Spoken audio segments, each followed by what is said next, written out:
Obviously ఇప్పుడు నేను అదే అన్నాను, ఎవరిని రూల్ చేయాల్సింది కాదండి. నేను చెప్తుంది కో ఎగ్జిస్ట్ అవ్వాలి కదా.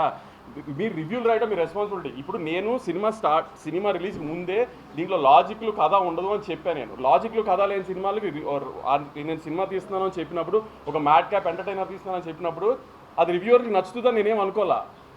అది సో రివ్యూస్ బాగా రావాలని నేనేం ఎక్స్పెక్ట్ చేయాల. కానీ రివ్యూస్ రాకపోయినా రెవెన్యూ వస్తుంది కదా, అది కూడా కరెక్ట్ కాదు అని దాన్ని జస్టిఫై చేసుకోవడానికి ఇయటం ఎంతవరకు కరెక్ట్ పోనీ?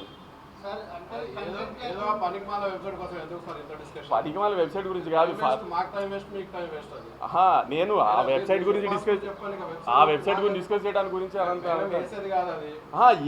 ఇప్పుడు అంత కుళ్ళుపోతున్నాం ఉడికిపోతున్నాం ఎందుకు? ఇప్పుడు నీ జడ్జ్మెంట్ రైట్ అని ప్రూవ్ చేసుకోవాల్సిన అవసరం ఏంటి జనానికి?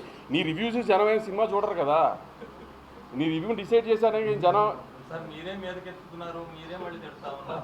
చెప్పాను కదా. కొన్నిసార్లు ఎలా అవుతుందంటే, జూలైలో డైలాగ్ ఉంటుంది, మీకు గుర్తుందో కదా, బన్నీ గారి సినిమాలో దరిద్రుడు తెలిసినా పక్కన పెట్టుకోవాలి, హారర్ సినిమాలు భయమైనా చూస్తాం కదా, అలానే తప్పదు, అందరికి తప్పట్లేదు, ఏం చేస్తాము. కానీ అలానే మరీ అసలు దాన్ని ఎక్స్ప్లోర్ చేయడానికి ట్రై చేయకూడదు కదా ప్రతిదానికి.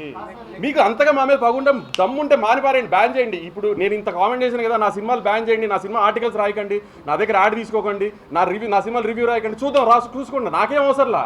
మీరు మానేయండి, మమ్మల్ని బ్యాన్ చేయండి, చూస్తాను నేను.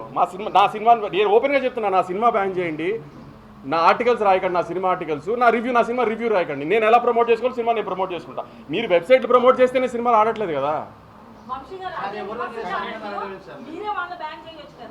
అది నా ఒక్క డెసిషన్ కాదు కదా, ఇది నా సినిమాల గురించి కాబట్టి నేను చెప్పా. నాకు మన మీద బతుకుతూ మనల్ని ఎందుకు చంపాలనుకుంటున్నారని అడుగుతున్నా అంతే. మన మీద బతుకుతున్నారా, మనల్ని చంపాలని ఎందుకు అనుకుంటున్నారు?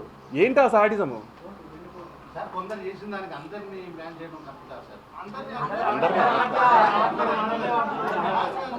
ఇప్పుడు కొంతమంది పేర్లు చెప్తే అవసరంగా పెద్దవాళ్ళు చేసినట్టు అవుతుంది, అది కూడా నాకు ఇష్టం లేదు, అందుకని చెప్పట్లేదు.